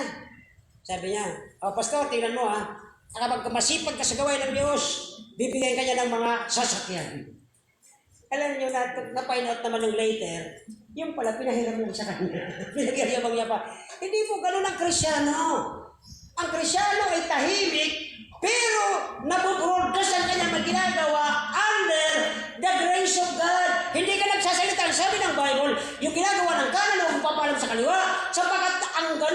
impormasyon, ang Diyos ang nagbo-broadcast niyan sa bawat puso ng mga taong nakaka-observe sa inyo. Hindi tayo ang dapat magsasabi. Sapat dito, sabi niya, ay paalisin tayo, Lord God will lead us out of this entangled ship ng mga, kung ano ng mga bagay na nakasalupot sa atin na hindi tayo magamit ng Diyos sa kanyang glory. Okay, next verse, number 2 na tayo. Okay, ano po yung number 2 ulit? Okay, I am the divine leader. Okay, number 2. Maliban ang sabi ng Bible, He is the only door. Wala na pong iba. Ang pagkakaroon po ng connection sa Diyos ay hindi ang pagsimba o ang simbahan. Okay? Si Kristo po ang itinatayo o tinataas ng simbahan. Kaya kung na kay Kristo ka, sa umagang ito, ikaw ay nakaniniwala kay Kristo na namatay para sa iyo, para maligtas ka, ikaw po ay pumasok kay Kristo. You are in Christ. Na ano po ang connection dito sa atin? Okay? Ang ibig sabihin, single door. Hindi dual. Okay? Wala na pong ibang Kristo na pa sa siya lang. Single lang po siya na ating Savior. Pangalawa, okay, na ang sabi ng mga nakikinig sa kanya nung siya po'y nangangaral nito, nung time na ito, sa verse 1 to 6, sabi ng mga Hudyong kasama niya, may sa demonyo yata ito. Hindi malala niya lagi siya binigyan ganyan.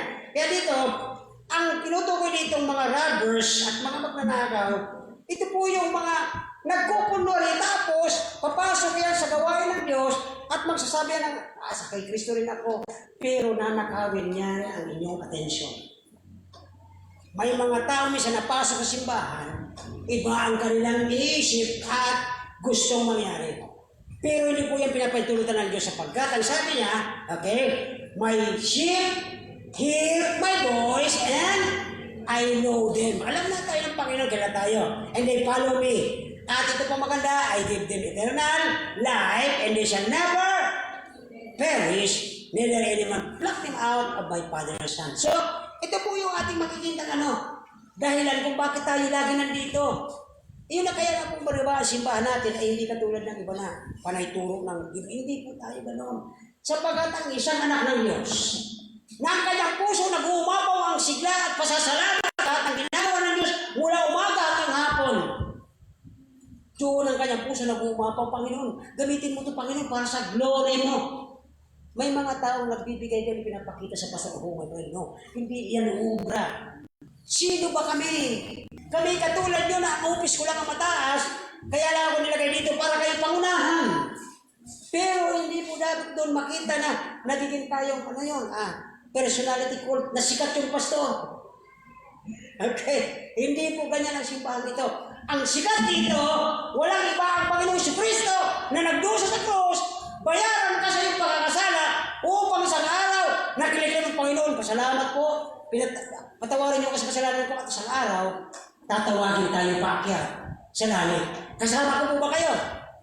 Ay salamat, kasama kayo doon. Now, last, pangatlo. Okay? Verse 11 to 29. Maliban, He is the door. Ito po isa pa. I am dedicated. Dedikado po siya sa buhay natin. Good shepherd. Pag sinabi good shepherd, iba ito sa mga shepherd lang basta-basta. He was a shepherd, but he was good. He was a good shepherd. Now, number 1. Ang tanong po ay ganito. Lahat ba ng mga leader o mga pastor ay mabuti? No, sagot. O, dito muna ulit. Lahat ba ng mga leader o mga pastor mabuti? Okay, tama ang sagot nyo. Hindi lahat. Kayo po. Ano? Yan, okay? So, wala. Kundi ang isang good na tinatawag ng other than the Lord Jesus Christ. Kasi ang ibang tao kasi, hindi mo rin maiwasan sa, uy, ang galing ng pastor na yan eh. He was a good pastor. Mga kapatid yung reverend kung bakit hindi ko ginagamit. Although ako po ay inordain dito, may karapatan ako maglagay, nasa ID ko, reverend. Pero hindi ko yung kailangan gamitin. Because reverend is for God only. Ang daming pastor, maliban ng patawag bishop, reverend ako. Diyos ka ba? Hindi ko kailangan gamitin sapagkat ako'y under shepherd lang ng Panginoon. Now, sa ating mga Kristiyano, ano po ang pinapahiwatig dito na He is the good shepherd? Una, ipinapakita dito ni Kristo na siya ang mabuting pastor. Okay. Katulad ni Propeta Ezekiel, about the bad shepherd. May mga mali at masama talagang pastor nung araw sa panahon ni Ezekiel. Ano po? At sila, pag dumarating na yung kaaway o yung mga maninila, tumatakbo sila, iniiwanan nila ang kongregasyon. Marami na tayong nakita, pero hindi tayo sila. Okay? Kaiba tayo sa kanila. At ang pagkatapos sa kanilang iwanan, okay? Pag nakuha na nila ang kanilang gusto, ano gagawin na? Aalisan na. Okay? So, ito pa po, pangatlo. Sabi ng verse 8. Okay, tingnan natin yung verse 8 ng John chapter 10. Sabi doon, okay, all that ever came before me are thieves and robbers, but the sheep did not hear them. Iyon ang maganda sa inyo. Marunong kayo mag-analyze kung sino ang totoo at hindi. Kaya meron po kayong commendation sa Panginoon na nagpasulat nito. Kaya dito po, maliban dyan sa pangatlo yan, one way na ma-recognize natin ang good shepherd, sabi ng Panginoon, listen to His voice sa kanyang salita. Alin po ba ang salita ng Panginoon? Alin? Ang Biblia. Okay. Sino mo nagdala ng kanyang Bible ngayong umaga? Dala niyo po ba lahat? Okay. Di ba may battle cry tayo ng araw? Ito ang aking Bible. Babasahin ko ito. Banalin ako nito.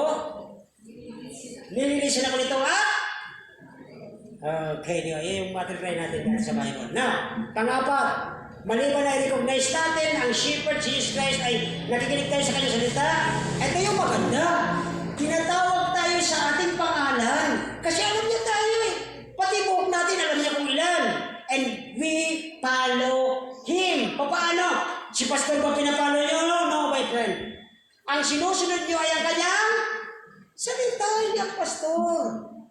Walang karapatan ng pastor na sundin sa mga nais ng Biblia, kundi ang pastor ay nagpapakain at nagpapaunawa ng paglago ng isang tuwa. Okay? So then, verse 22. Pakilabas ang verse 22. Ang Israel sa ngayon, alam naman ninyo, di ba? Ay lumalakad pa rin sa kanila sa pamagitan ng kanilang mga rituals. Pero alam niyo, ang puso talaga nila malayo.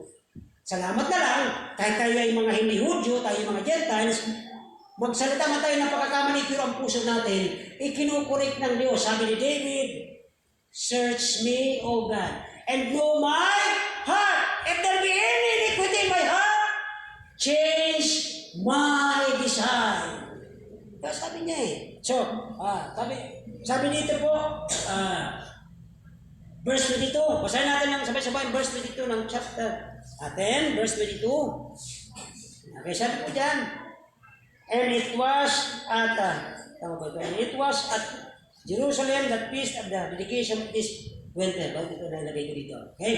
Anyway,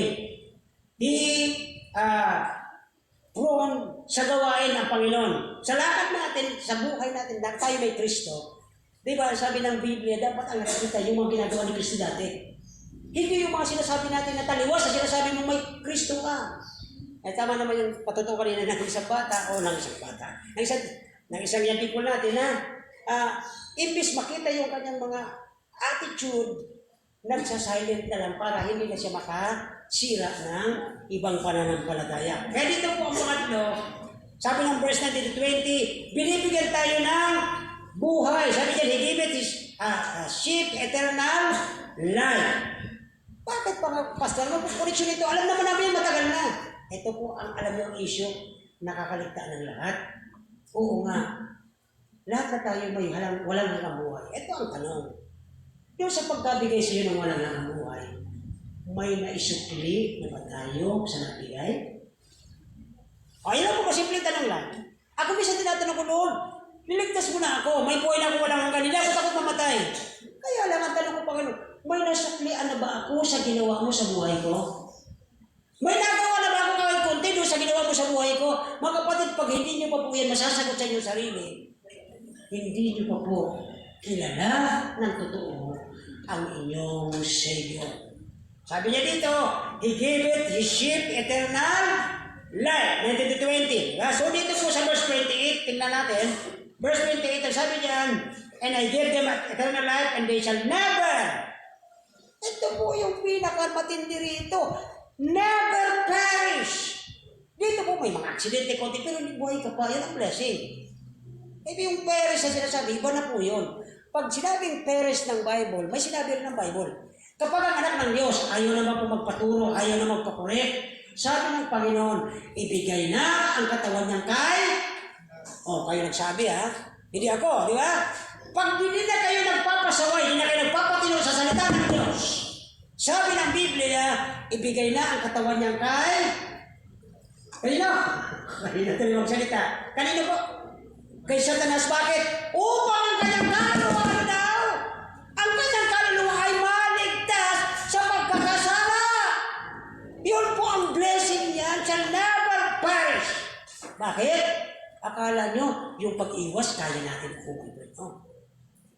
He holds my hand. He holds my life. Kapag hindi tayo nagtinaw sa buhay natin ito, God, aalisin ka para hindi ka na pamama-risan. Amen! Ang dami yung people, ang daming batang sumisibol.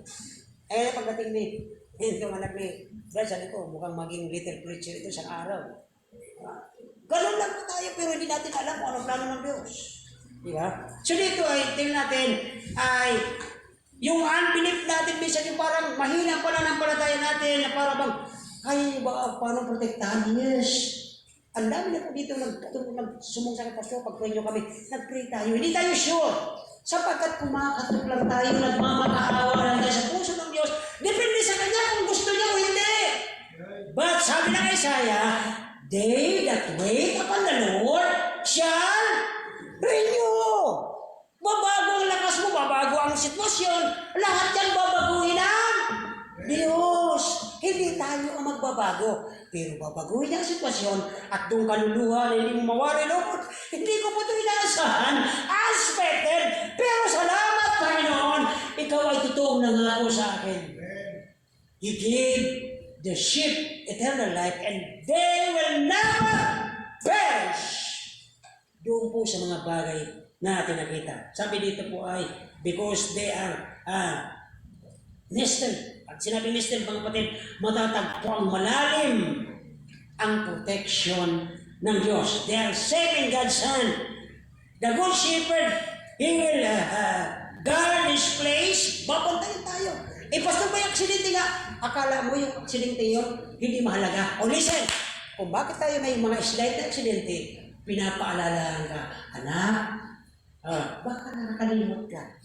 Sino naniwala dito? Ako po number 1 yan. Bakit? Kung ang aksidente mabigat, medyo na sa ibang level ka na ng paglayo sa Diyos. Tama? Kasi bakit buhay ka pa Kasi nga may paraan ng Diyos para ikaw ay tumino na hindi ka pamarisan. Alis ka na dyan, anak magiging kang stumbling block sa karamihan.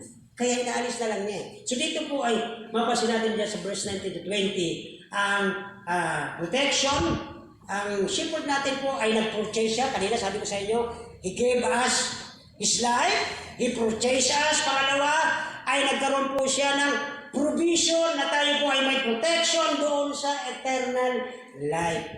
So hindi po kayo natutuwa dyan. Okay, since na magtatahin na. Ito ang baon niyo pa uwi. Take note mga kapatid. Sa relasyon natin sa Panginoon natin.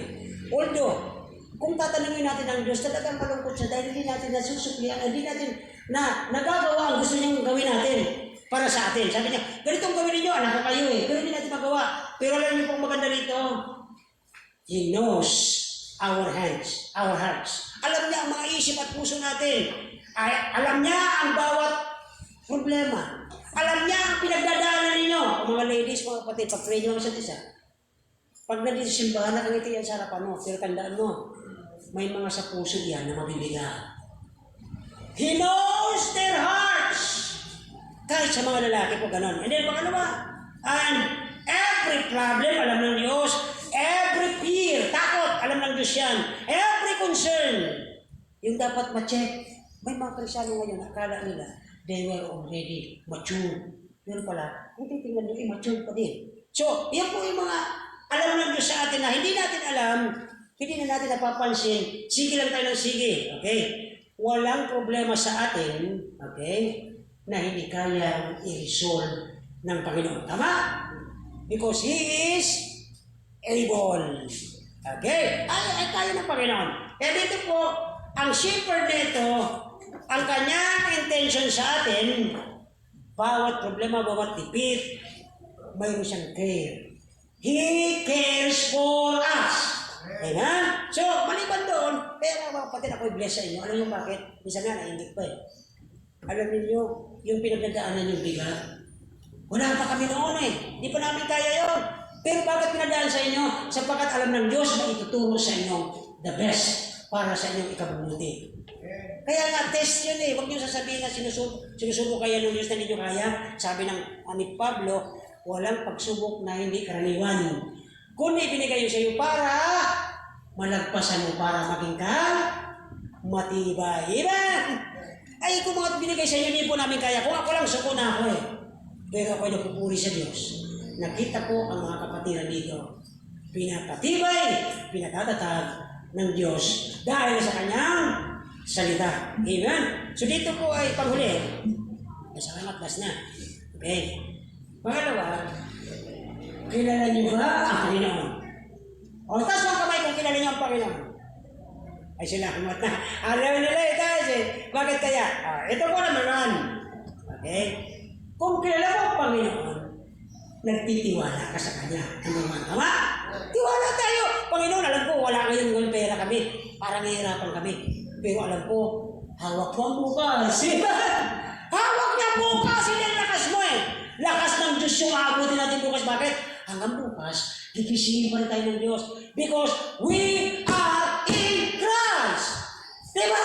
Posisyon natin kay Kristo tayo. Ang state natin, ang ating katayuan, ang nagbabago. Ngayon, faithful ka kasi may blessing ka. Paano nawala yung blessing mo? Nagka-problema ka. Okay ka pa rin ba next week? Okay ka pa ba next month? Wala na yun. Yun po ang state. Pero ang position, positionally speaking, if you are in Christ, ang lahat na yaman ni Kristo, ang lahat na mayroon si Kristo ay nasa kanino? Nasa atin yan eh. Bakit? Nasa Kristo ka eh. Amen po ba? Pastor naman, grabe ka naman, napakasinungaling niyo. Bakit? Tinan mo yung bahay namin, butas-butas na. Tapos sabi mo, yaman ni Kristo, sabi, ay, yan ang problema. Iba ang pagkaunawan yun ang kayamanan. Alam mo, ang kayamanan tinutukoy po dito, yaman sa karunungan, yaman sa pagtutulong sa kapwa, at pagdating mo pa doon, as lalong mayaman sapagkat ang lalakaran natin ng tulong dito. Walang magnanakaw doon. Yun po ang kayamanan natin, si Kristo. Lahat ng kanyang kayamanan sa langit, iniwanan niya, alang-alang kanina. Alang-alang sa inyo at sa akin. Naging siyang poor because of us. At naging tayong mayaman dahil kay Kristo pa din eh. So dito po ay mapasin natin, the sheep knows the shepherd is trust him, and then, mayroon siyang intimacy. Ano ba yung Tagalog intimacy? Matalik. Yung parang masasabihan mo siya ng sikreto. Iba na eh, di ba? So, kung matalik mo ang Panginoon nakausap, umaga, tanghali, gabi. Pastor, 3 beses ko kausap ang Panginoon. Agahan, tanghalian, hapunan. Kausap ko po siya. Nagpasalamat sa food. Hindi, yun ang ibig ko sabihin. Yung pagpagising mo, Panginoon, salamat po yung karamdaman ko nakaraan, wala na.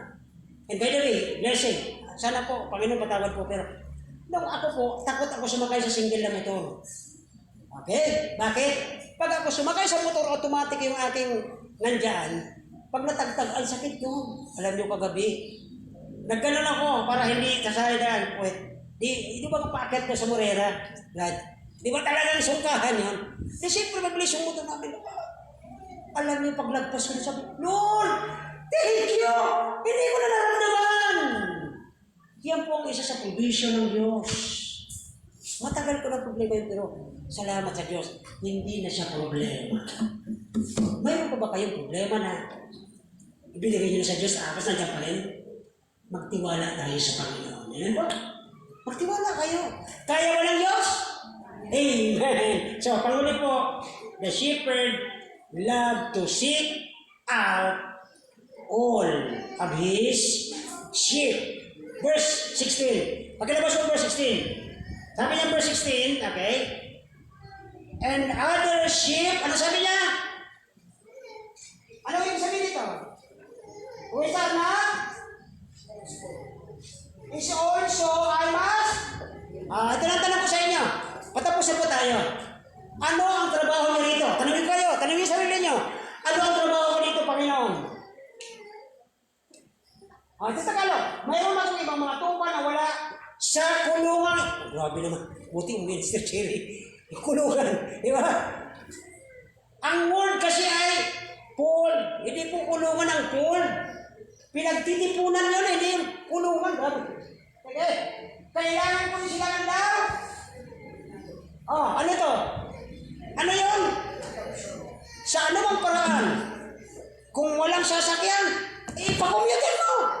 Ito, punta ka doon. Kaya sabay tayo. Ako bahala sa lunch mo. Kasi daming ladies dito na may luto. Ito po yung paraan. Okay? Sabi niya doon, marami pang wala dito.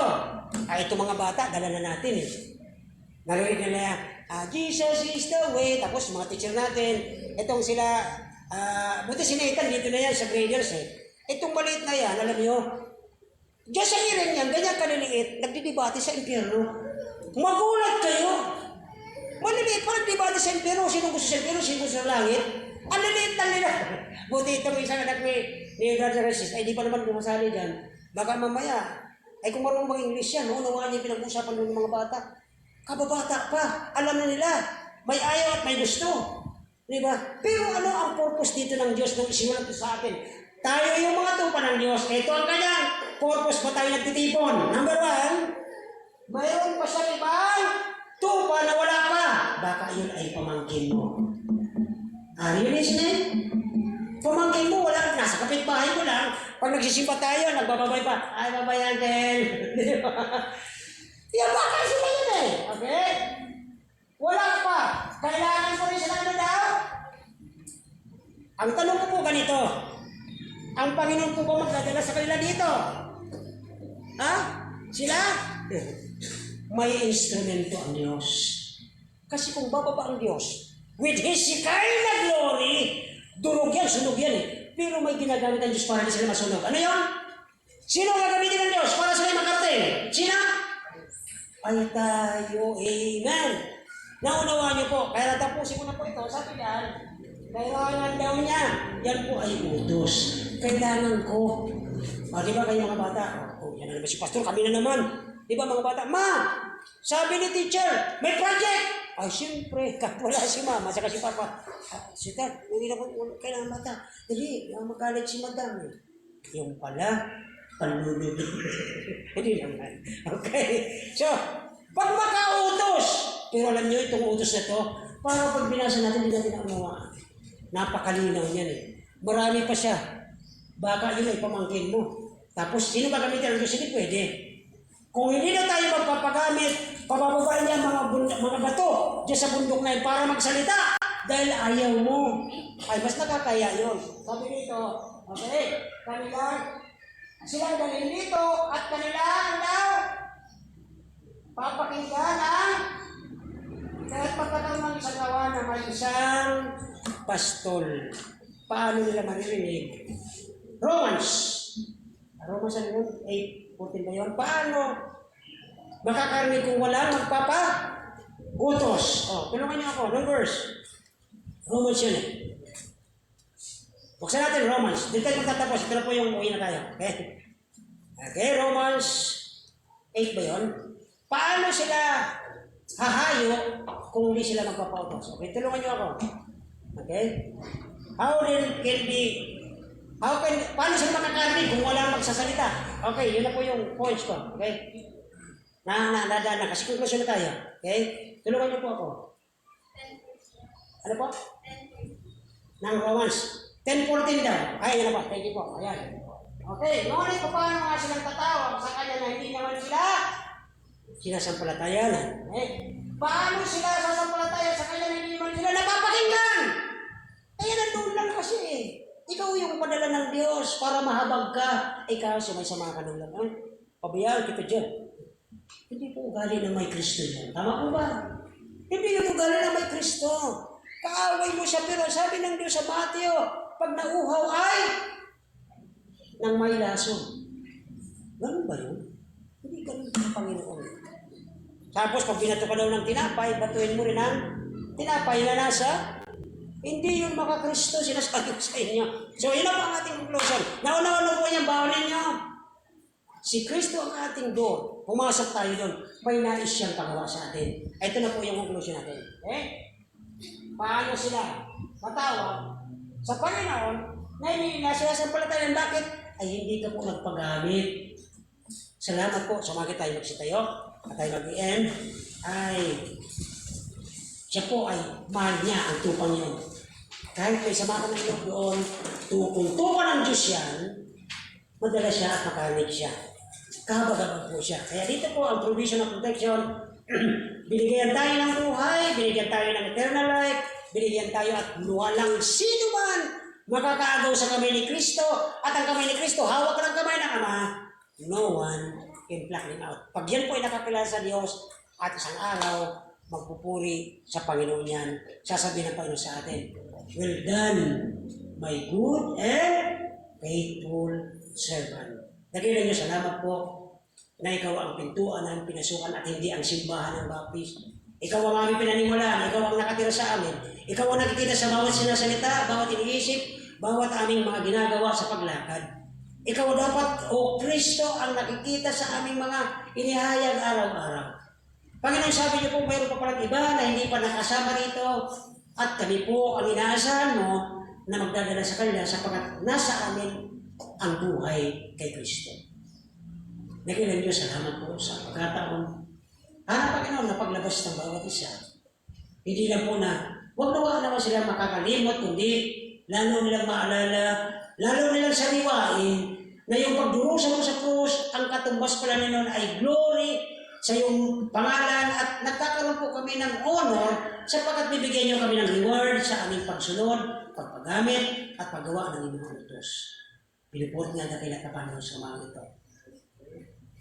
Bago po tayo mag-close, mayroon po ba sa inyo nagsasabi sa umagong ito, Panginoon, matagal ko na po hindi na pasalamatan ang lahat ng ginawa mo sa akin.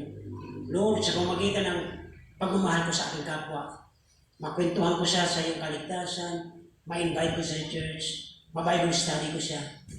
Alam ko, Panginoon, sabi niyo, na ikaw ang pintuan, nandyan ako sa iyo, I am with you at we are in Christ. Salamat sa kayamanan mo, kapangyarihan mo, tulungan niyo po kami. Salamat po. Panginoon, nakita niyo po ang puso ng bawat isa, ano man ang kanilang hiling sa inyo ngayong umaga, ano man ang kanilang pinapasalamatan, nagdadakila, nagpupuri kami sa iyo. Salamat po sa mga answered prayer ko po. Nandito sila at yung iba naman ay maayos at walang nagnawat. Ang iba naman ay hindi na-schedule. At yung mayroon pa mga po iba, tulungan niyo po sila na maka-pop up at makalagpas dito sa pagsubok. Purihin po kayo. Maraming salamat po sa pangalan ni Jesus. Amen.